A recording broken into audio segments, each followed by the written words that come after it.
Hello guys, and welcome to this week's car news number 5. And once again, I've had a slightly mad week, which I'll probably explain in another video or a kind of future video, which I'll do like shortly or something. And yeah, it was very, very crazy, and we have a lot of news to talk about. So, without any further ado, let us begin. New electric off-road race series will take place in remote locations and be based on a ship. Wow. That sounds absolutely amazing. Like, every single word of that is absolutely like bang, bang, bang. It's like, wow, it's setting alarm bells, like, it's just so exciting, like, electric, off-road, race, series, because there's more than one race, remote locations, and on a ship. I mean, are they going to go park up by the Arctic Circle, Antarctica, and kind of race around on a little boat? That would be awesome. Like, boats, I know they aren't too big. I mean, they are big, but they've got loads of clutter and stuff on them. But that sounds absolutely amazing.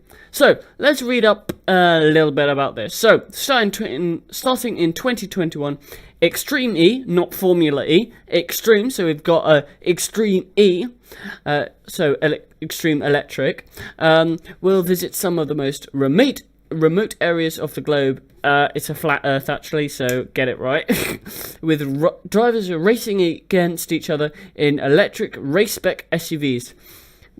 SUVs? Nah, not too sure, but who knows what SUVs in 2021 will look like. Imagine an entire championship contested on the kind of tough terrain seen on Dakar Rally, but where the cars are racing against each other. And the main paddock is on a boat. Wow. So, former Royal Mail vessel, RMS Helena, will not only carry the supplies from race to race, but also act as the main hub of operations and paddock for the teams. Okay, so they won't race around the top of the ship. They will, kind of, the paddock and stuff will be there. That's interesting.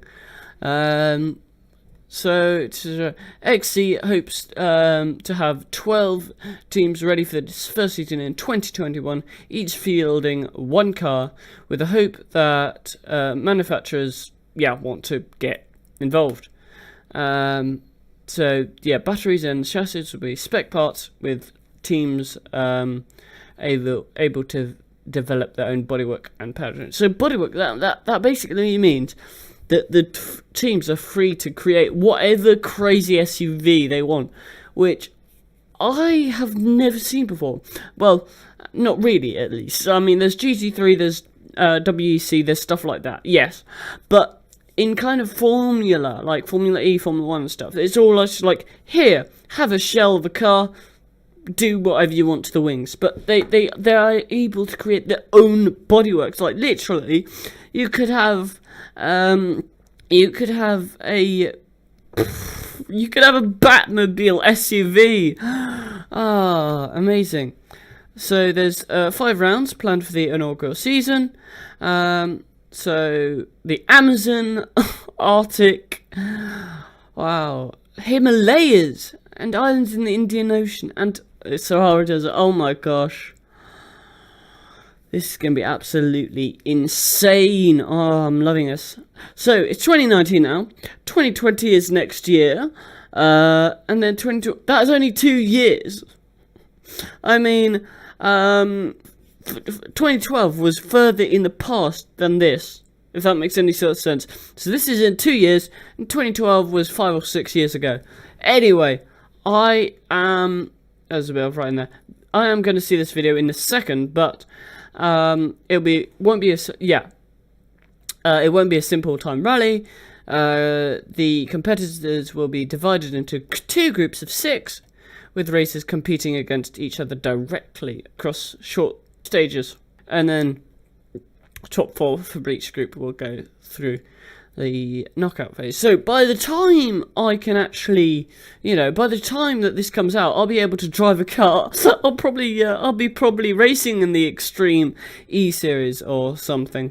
Because of the difficulty of broadcasting such a thing, Extreme E will instead be presented in a docusport, in a documentary style. So it'll kind of be like David Attenborough mixed with Formula E, that sort of thing. That'll be interesting. So there is kind of climate change to kind of the certain locations. So the Arctic has melting ice caps, the Amazon has deforestation, and lack of species, because all the species are getting extinct because we're silly humans.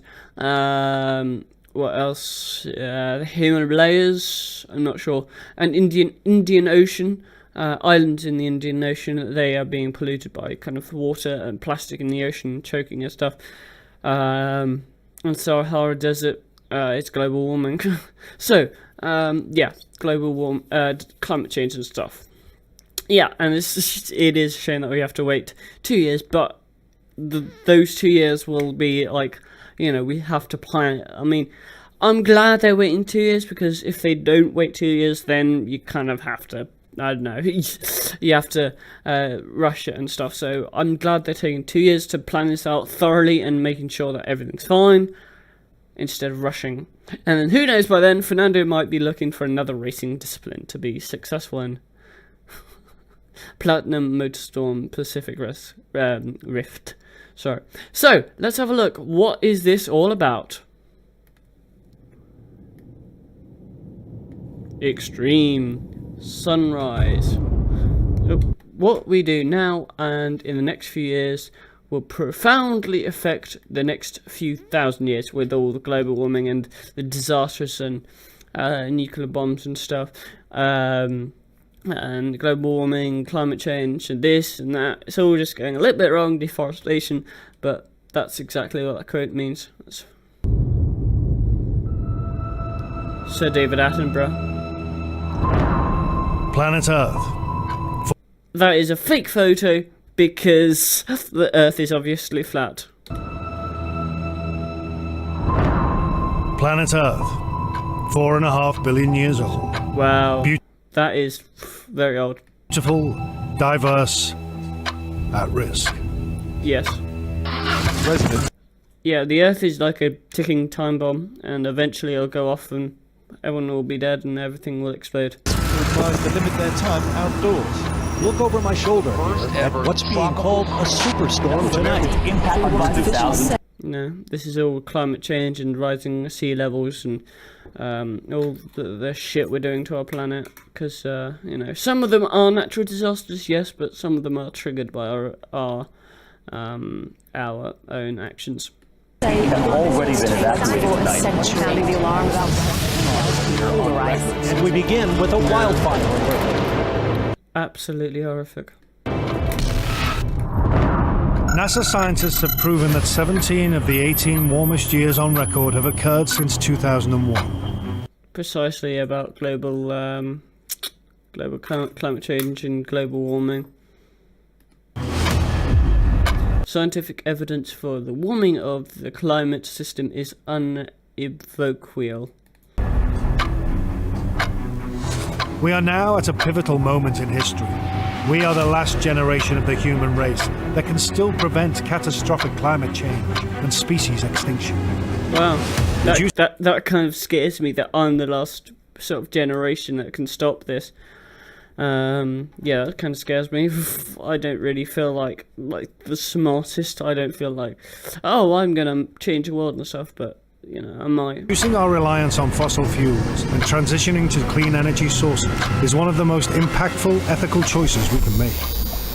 Electric. Formula E and some of the most innovative global car manufacturers are leading the way in realizing this vision of a sustainable, emission-free future.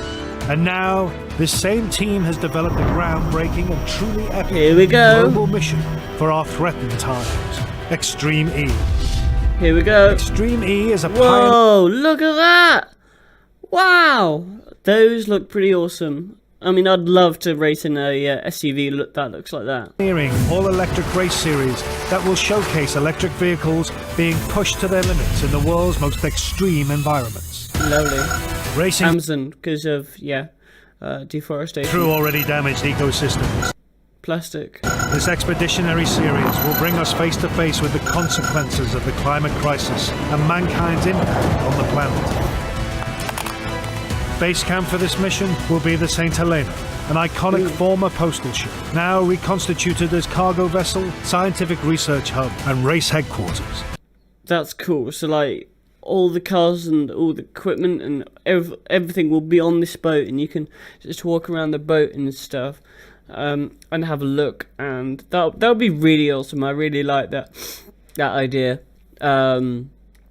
But yeah, however, if the boat like sinks or it gets hulled, then that could cost like trillions, quadrillions. From here, this cutting-edge 21st century Drone. expedition will aim to raise awareness of the plight of our planet, help effect change on a global scale, and aid the survival of the natural world for future generations. Beautiful. Motor racing is about speed, about making every second count. We now need that same ethos, that same desire to win more than ever in the fight against climate change. Yeah, woo! When was the last time a sport, like any sport ever, when was the last time a sport actually kind of went like to that and said, you know, we need to think about our environment, we need to think about this, we need to think about that, we need to think about other issues. It's interesting. I really, really like it because in a split zone, it's gone. Yeah, precisely. Extremely beautiful. I'm really looking forward to that. That was absolutely amazing. I felt like I was in a film. I forgot I was actually filming this week. Kind of used to. I was just like, oh, wow. Anyway, next news. Sauber has officially changed its name to Alfa Romeo Racing.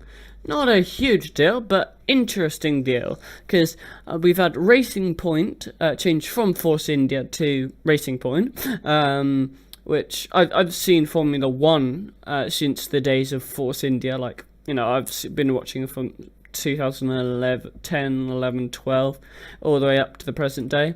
Yes, I miss races occasionally, but yeah, I've been watching the whole thing.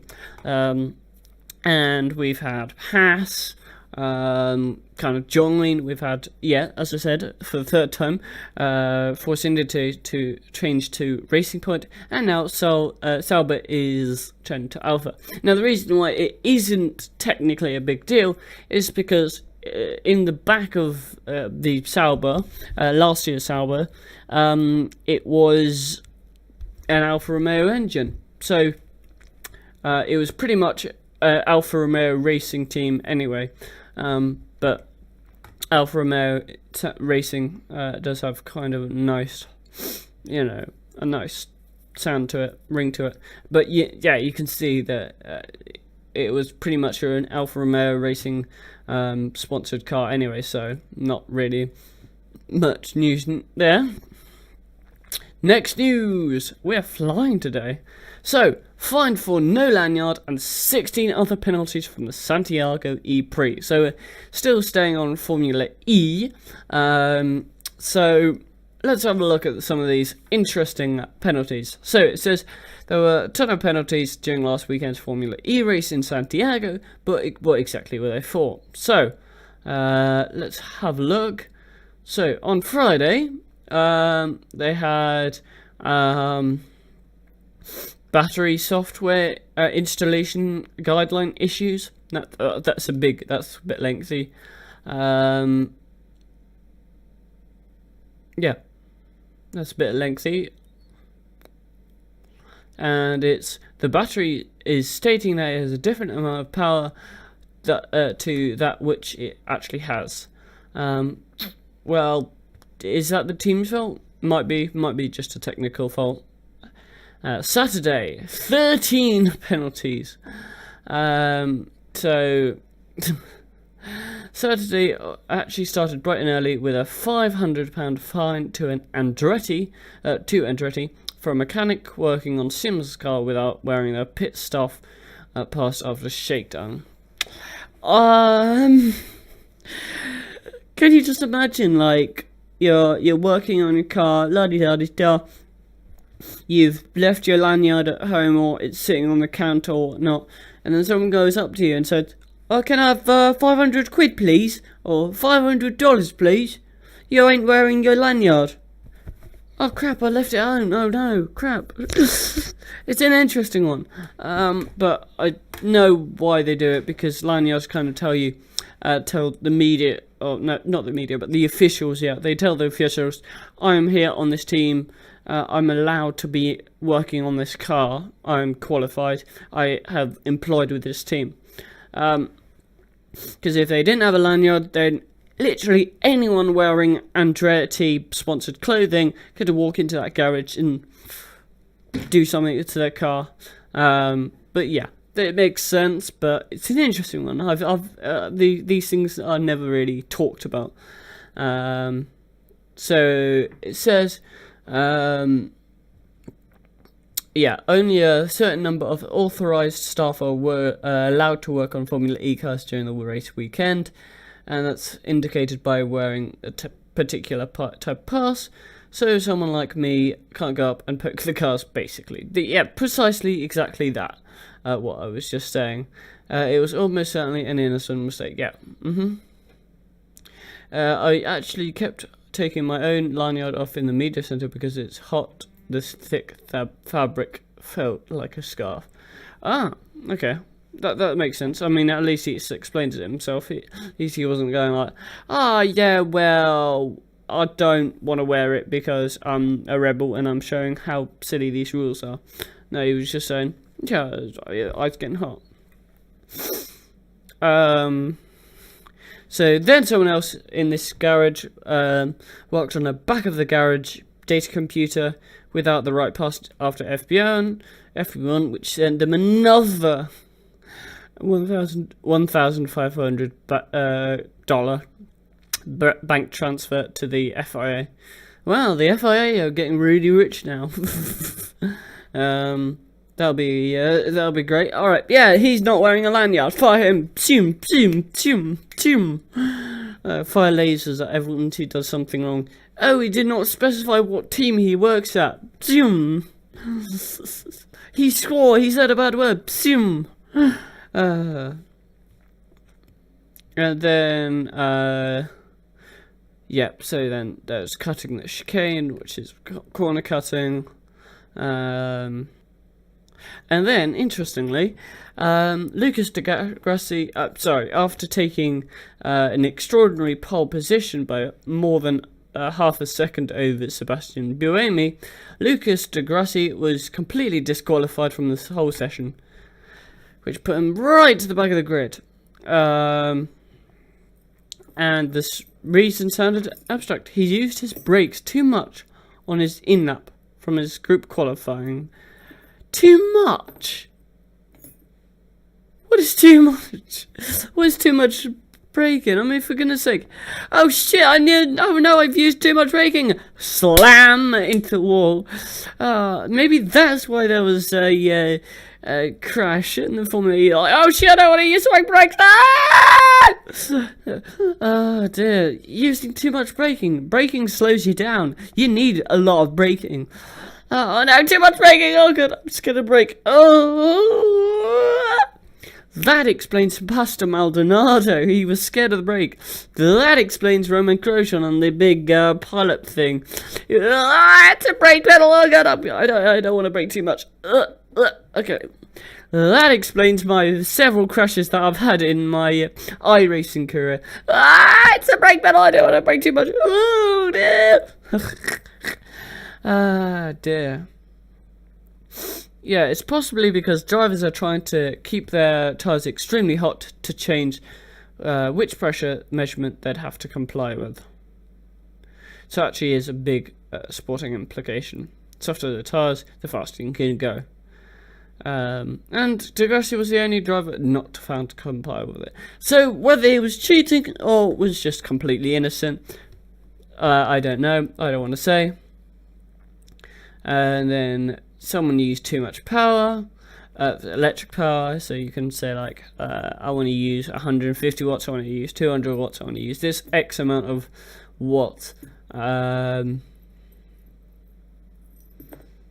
then. Yes, Formula E had a time constraint problem. With everything happening so fast. So because there were so many penalties, like going bang bang bang bang bang bang. They had a kind of issue. They were like, okay, let's just look at all of these problems after the race. So that's like post-race shenanigans. First of these post-race penalties was Lucas Di Grassi. Yay! This time for causing a collision that cost him 34 seconds off his finish time. So, they gave him an extra 34 seconds. So Sims also caused a collision. He was the guy who worked for Andretti. Alexander Sims drives for Andretti. And Andretti had a few naughty team members not wearing their lanyards and yada yada yada. So his third place was demoted by 19 seconds for contact. So shoving them back to 7th. So he didn't even get to the podium before they shoved him off, which was sad.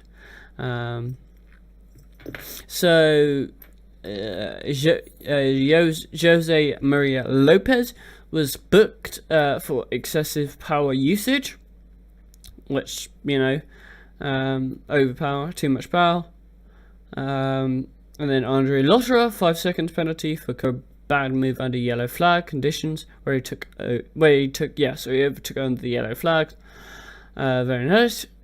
Apart from Lee and Gareth Paffett, that didn't require any major reshuffling. Someone protested Sims' Andretti protested the penalty, but it was rejected. And also Jerome D'Ambrosio, who rescued a disastrous qualifying and 20th place start to finish 8th, which is bloody good. I haven't done that yet. Got a 5-second penalty, which made him go back to 10th and lose his narrow championship lead, Sam Bird. So yeah, he lost the championship unfortunately because of a penalty. And finally,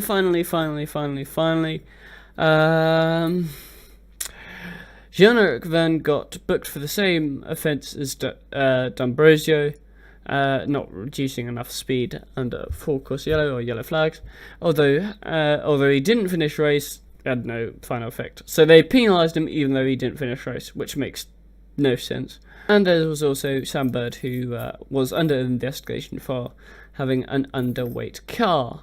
Next news: Valtteri Bottas finished 5th and won a stage on his rallying debut. No, it's debut. So yeah, that's good. Valtteri Bottas is a Finnish Formula 1 driver who races for Mercedes, and he did some rallying, won a stage, and finished 5th over to all, which is really not half bad. And in an interview, he said he'd be back in the rally car. But yeah, well done to Valtteri Bottas. You can do many, many things with your rally car. So, Volkswagen's record-breaking Pikes Peak car will take on the Nordschleife. Interesting. So, with the Pikes Peak, you have to deal with altitude, tight corners, fast straights, and that Volkswagen electric record-breaking HUDR. Oh, it's an IDR prototype. Absolutely demolished it. It was absolutely crazily insane fast, like crazily insanely fast and stuff. It was, it boggled my mind. It was ages ago, but it still was like, that is. So with the Nordschleife, you just have to deal with loads of tight corners, a little bit of fastness, a little bit of kind of fast straights and stuff, hard braking, tight corners, and no runoffs. So likewise with the Pikes Peak, which there was no runoffs. No, Nordschleife doesn't have any runoffs, and I'm going to say this: Pikes Peak is basically an uphill Nordschleife. I mean, it's got exactly the same kind of, I don't know, feel to it. Same techniques you'd use to drive it, just keeping your brain on, using all of your brain, using 100% of your brain to drive it. So yeah, very interesting, and I bet you 100%, £100 or something, I don't know, that it's going to do it. It's going to absolutely obliterate the Nordschleife title. So, the top 10 cars that this IDR prototype has to beat are, so he has to beat Dodge Viper, easy. It's Aventador, a modified Subaru WRX SDI, 918, 911 GT3 RS, an SR8, a Performante, another SR8 LM Radical, and an Aventador SVJ. I'm not doing too well at this. And also a modified Porsche 911 GT2 RS. Notice that all of these guys begin with K or L. So you've got Liz, L, you've got L, M, M, M, M, M, M, K, M, unknown, and L. So yeah, if his name is between the letters K, L, M, N, M, then yeah, he's going to do very, very well. But I find that very interesting. That these are very, very, very interesting. So question is, can he get down to 6 minutes 30? That must have been insane. Do we have a video of that? No, okay. That must have been absolutely insane. I usually get around the Nordschleife in the car games I do 7 minutes, maybe even 8 minutes. I've never actually done a proper kind of flat out attempt, but you know, Nordschleife is really, really hard. Like, you've got to concentrate every corner, every straight. You have to have like sensors, like so many sensors. You have to be totally alert and mind-bogglingly clever. But yeah, like there's 8 minutes, 9 minutes. And an Eclipse went there around there 9:55, but doing it at 6 minutes 40, that's just. And one mistake at one corner, like the Nordschleife is so long that you make a mistake on one corner, your lap is absolutely flipped. It's ruined. Like there's no coming back from that. So next news. Here's the first Hobbs and Shaw Fast and Furious spin-off trailer. So I watched it before.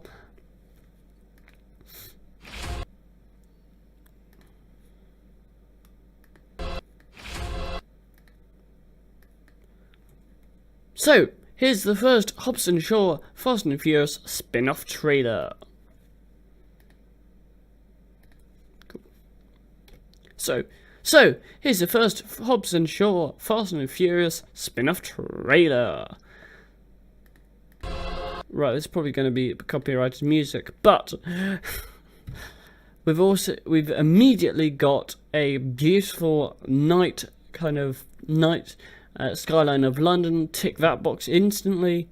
We've got very scientific. I think that's Eris Elba or something. We've got McLaren with no number plate. Let's just show that again. Interesting. Please can we have a number plate? Like a clever number plate, like P1 or 650S or something. I want to see a nice number plate. Anyway, let's resume. So parks up, girls, very nice. Elba looking, Eris Elba looking very, very serious. Very nice. Instantly, from about the first 20 seconds of this video, I want to see it. 100% want to see this movie. Guns, angry people, quotes from the movie, fighting, shooting, angry punching. Oh my god. So it's not, it's sort of a spin-off. It's like a movie between the two movies. So whilst they're filming Fast and Furious 9, they're just making this. But very British. Beer, angry, look, it's him. We need to defeat him. So that was the Dwayne "The Rock" Johnson and Jason Statham, who are also in Fast and Furious. So I do like seeing bald people fight each other. Hobbs, let's give you a very nice quote. Very nice. I think it's much better if I mute it, because I don't get copyright striked from Universal or music or whatnot, and it's easier just to see what's going on. We flying, nice cars, Jason. Oh look, he's got alcohol and girls and fighting. Very nice. Let's just turn on the audio. To work together. Oh dear, that didn't work. Dwayne Johnson, Jason Statham, as I said, very nice. Fighting, everything's black, on a plane, and they're going to slide that under a truck. Very fancy. Talking, post-apocalyptic cars.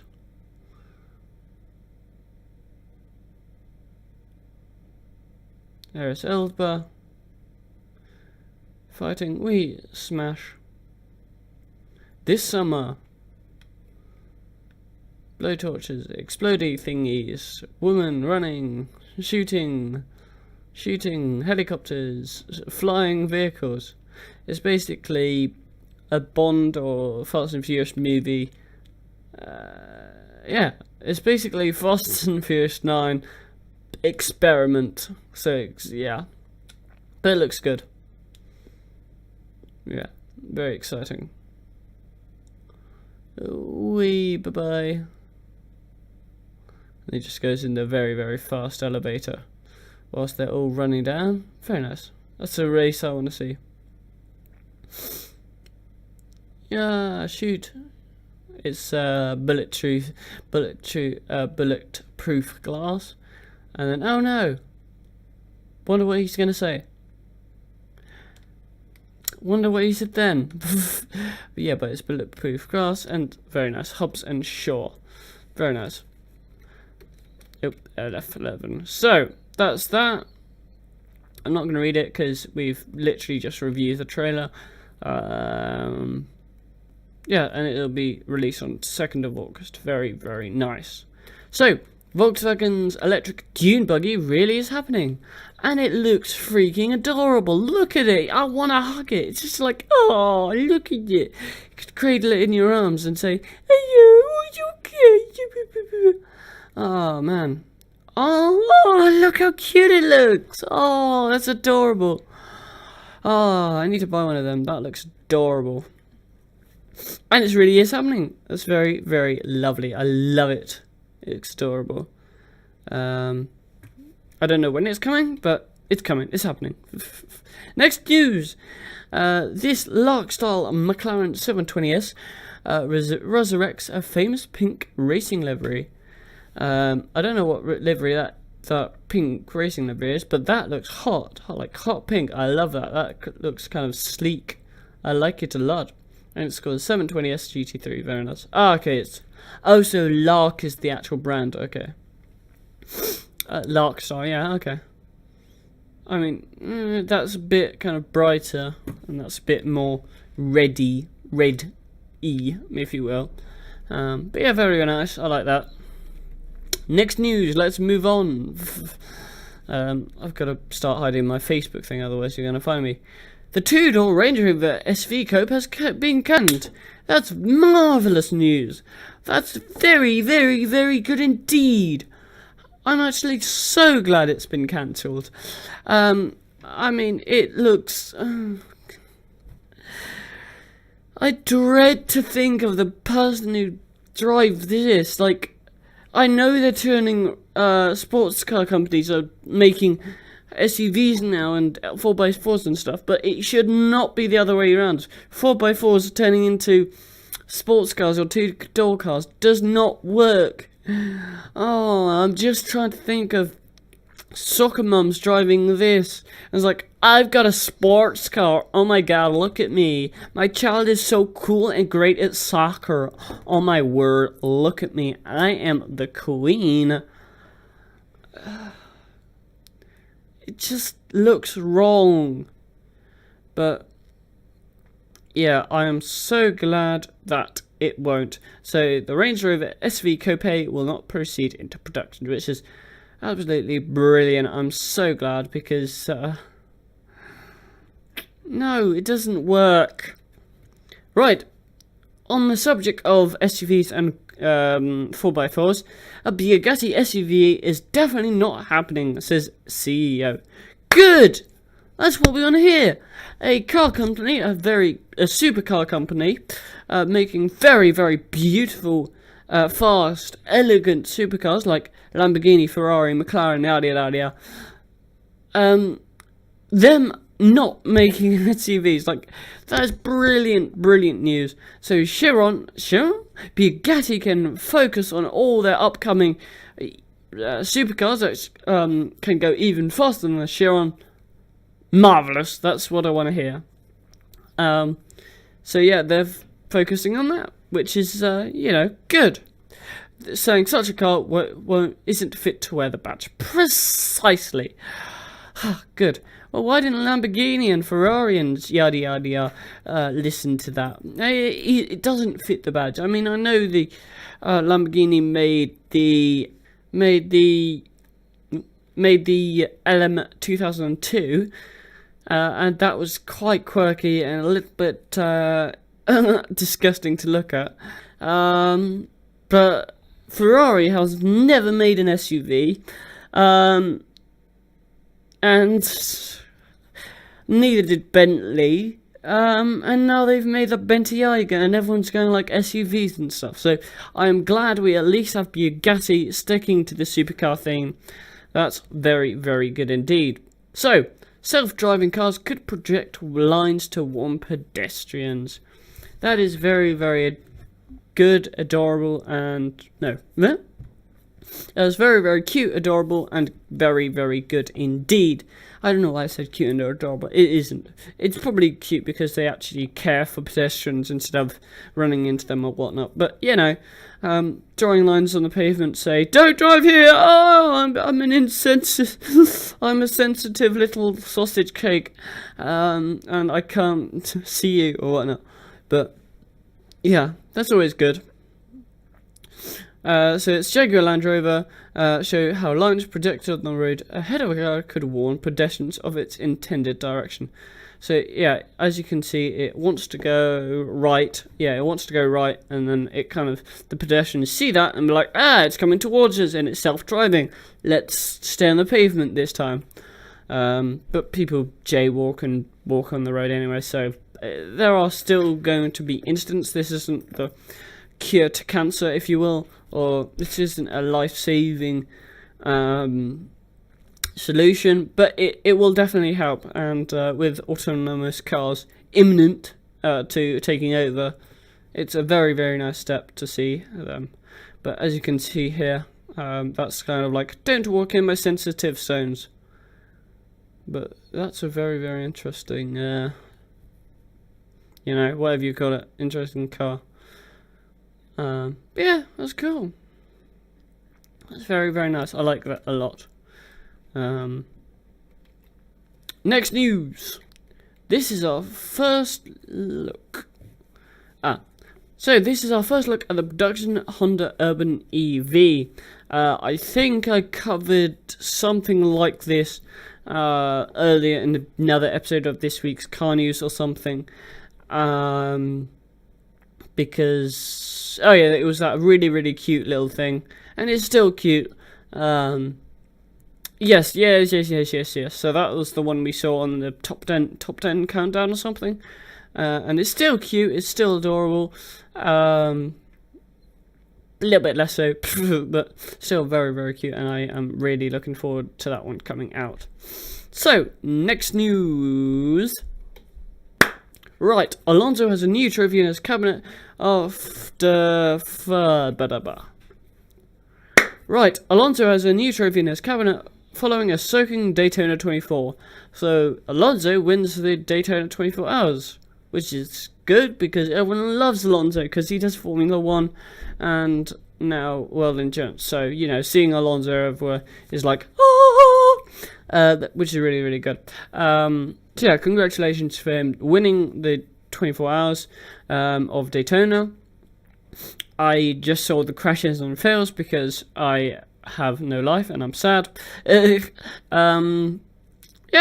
that's good. Yeah, so it started, I think, it started off dry, everything was good, went into the night, la-di-da, and then the following morning it was raining a lot, and everyone started sliding all over the place, and it was chaos, but it was kind of funny and stuff, so, yeah, that's good. And, yes, this was the rain, that was the rain they had, boof, dearie me. And that is a prime example of why fog is so dangerous on like motorways and stuff, because you can't see anything, and then if someone stopped or parked or I don't know, stopped ahead or braking ahead, bang, you can't see anything. So yeah, that's kind of the rain we had. It was absolutely chaos. Right, next news. This lifted Mitsubishi Delica camper is a kind of mobile home. It looks a bit weird in the front. I wouldn't want to drive one of them around, but you know, it looks really nice on the inside. Look at the interior. Do we get another picture of the interior? No, but you know, looking at the interior and roof, so that looks good. If only kind of changed the lights and stuff. The lights don't look too nice. Anyway, I don't really have much to say about that because I don't. There's nothing really to say. So after a quick Google search, you know, there's not too much to say because there's no real interior shots. So, you know, it's alright. I wouldn't say it's ideal, but it's kind of cool. Next news. So, Toro Rosso has released their release date of their new car. Let's have a look. Stay tuned online. STR14. 11th of February 2019. Coming soon. Very nice. I like a lot. Very nice. Mercedes also released their release date of their cars. I don't know if we've seen it yet or not, but well, let's have another look. Dramatic music, here we go. Nico Rosberg, Hamilton, the other one was Schumacher. Welcome W10, 13th of February 2019. Very nice indeed. So let's also do a reveal of Scuderia Ferrari. I think we've done this all before, but there's videos. 15th February 2019. Very nice. 2 weeks to go. Whoa, nice. Cool. Thank you for that. Very nice. Right, before we end this week's car news, which has been incredibly short, I don't know why, but it was just short for some weird reason. I blasted through loads of information, didn't read too much, but we did. So, we now have our... Right, so, we have a car on the right, turning left into the left lane, so he's just going to put his indicator on and just shuffle himself over, because you know, he needs that lane. Very nice, perfectly done, nothing wrong with that. On the left hand side we have a Ford who also goes into that lane. Now this Ford on the left, what do you think is going to happen here? Who's going to go first? Is the Ford going to say, alright Mr. Honda Jazz, you're there first, I'll just let you squeeze through? Or is the red car on the right going to say, alright Mr. Fiesta, you know, you wanted this lane, I'll just let you have it? Well, let's find out. Dear. Oh dear. That's a little bit clumsy. So, here's a tip for you. If you're gonna let someone in, make it clear, make it obvious. Flash your lights, honk your horn, or get out of your car and do a little twirl, just to show them you can go first. I'm waiting for you, and we don't have to make an awkward moment. That was just dear. Right, crash of the week comes from exposed UK dash cams. Right. Right, this is the crash of the week. Let's have a look.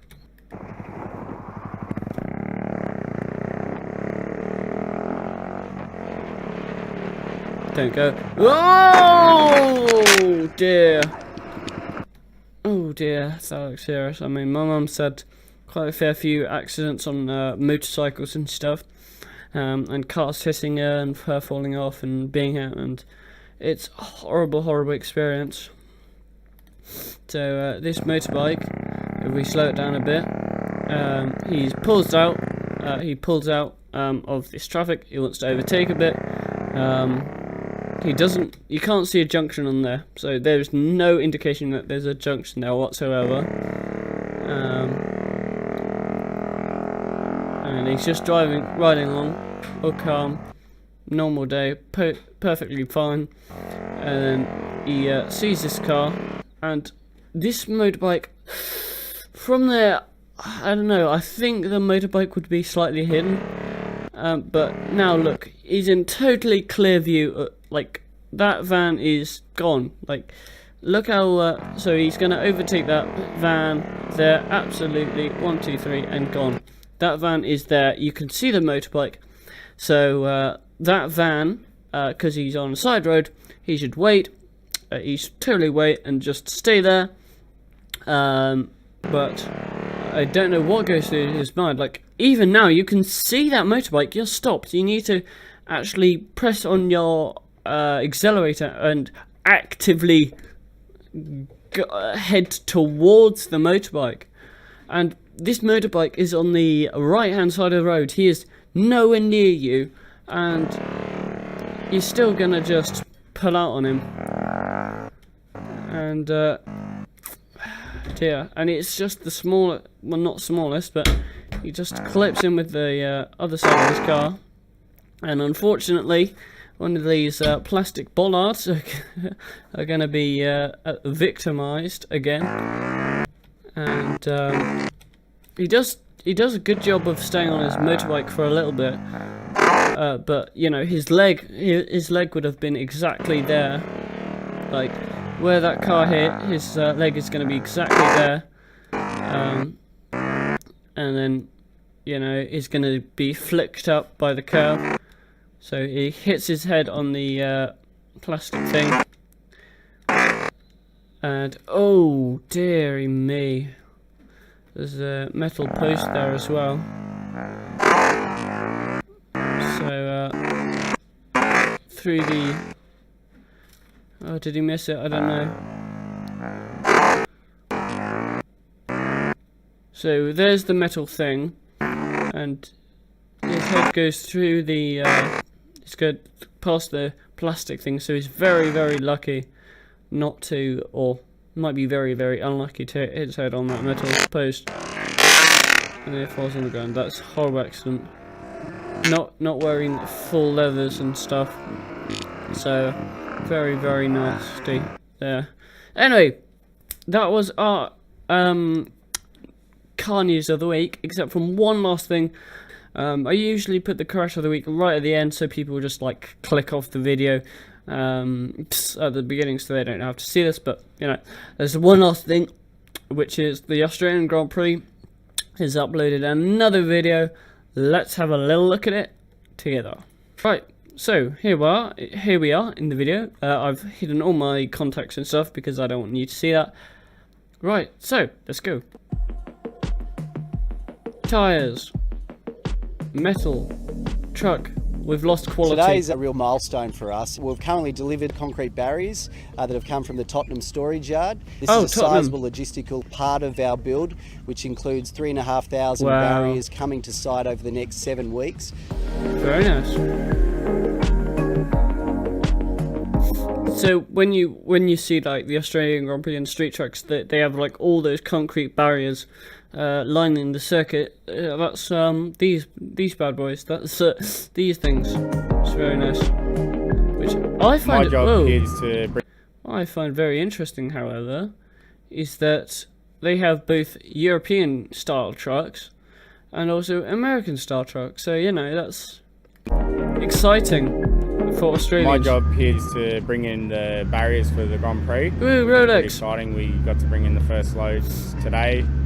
Coming down pit lane and stuff is pretty fun to drive, I'm not going to lie. There's a 5.3 kilometre track. Multiply that by 2, we get 10.6 kilometres worth of track barriers and debris fence panels. Wow. At Tottenham storage yard, our 3,500 barriers then need to be transferred to the park. I really want to go to Tottenham storage yard because they, like, if you look at that, oh, hang on. At Tottenham, yeah, if you look at that, like there's all these barriers plus with Pirelli and Rolex. You've got these catch fencing.